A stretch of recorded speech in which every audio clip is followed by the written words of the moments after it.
元歳栄養はあなたの健康に寄り添います。 I hear you ask. Well, besides reading part 3 of the book, where a lot of it's talked about, there are some other things we can do.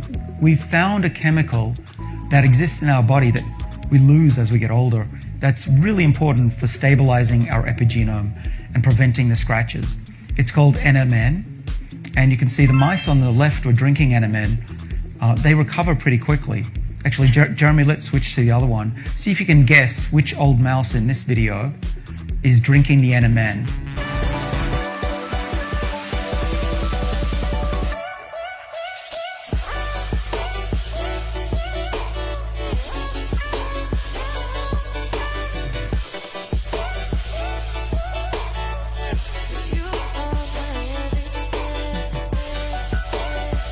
You would be correct.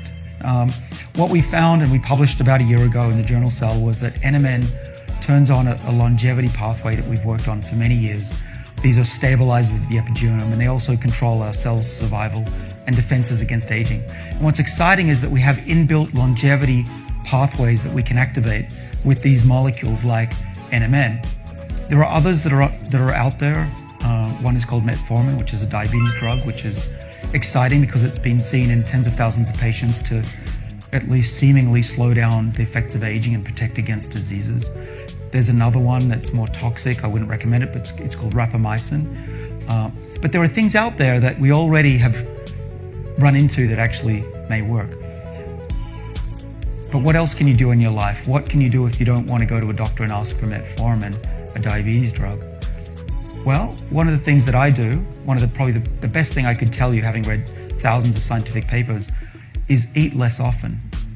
Now that's not malnutrition, it's not starvation, but it does mean going hungry for part of the day.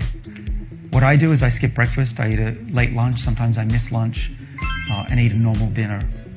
What does that do? That turns on these longevity pathways. It raises the NAD levels in our body, which NMN will do also, and it will mimic exercise and hunger. Hunger will, of course, mimic hunger, but NMN and hunger work through these same longevity pathways. And you might find that by exercising a bit like these mice, getting yourself puffed a few days a week on a treadmill, just for 10 minutes is enough, and being hungry for a few days out of the week, you'll find you feel remarkably better, and you'll be a lot fitter because of it.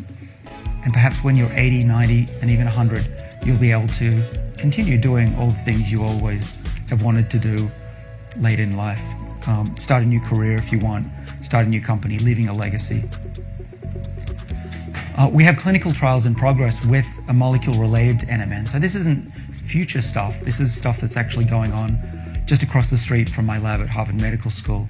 So we know that this molecule can raise NAD levels at least twofold in people. We haven't seen any negative side effects yet, and we're going to be doing clinical trials in patients next year, but not for aging, because it's not a disease. We're going to be treating a rare disorder. Most likely, at least the plan, if all goes well, is to treat a rare condition called Friedreich's ataxia, which is considered a mitochondrial disorder, a lack of energy. But imagine a future where you can have an injection of a virus and then have a course of antibiotics like our mice are given, and turn on reprogramming for a few weeks. You'll start to look younger.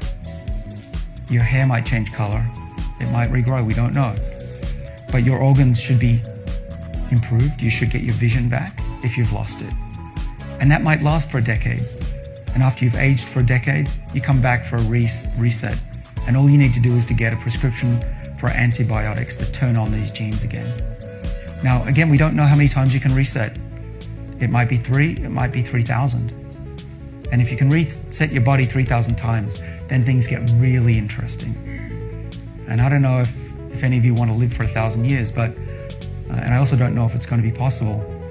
But these are the questions we have to start thinking about, because it's not a question of if, it's now a question of when. And finally, I like to talk about my father, who's a role model for all of us, I think. So he's been on a combination of NMN and metformin and some other things that are written down in part 3 of the book.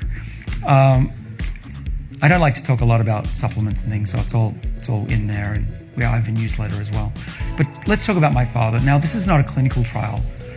It's what we'd call an N of 1, or if you include my wife and I, an N of 3. Not very well controlled. It's not placebo controlled.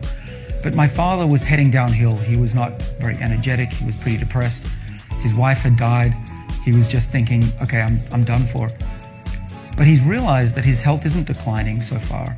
And we don't know if it's because of the molecules or because of the exercise he's been doing or the intermittent fasting that he's trying. But nevertheless, he's a beacon of hope for all of us that we can live a life like his, where in his late 70s, he started a new career and he travels the world. And we just got back from Uganda, where he went hiking with his 3 grandkids up a mountain and was the oldest person to ever do that.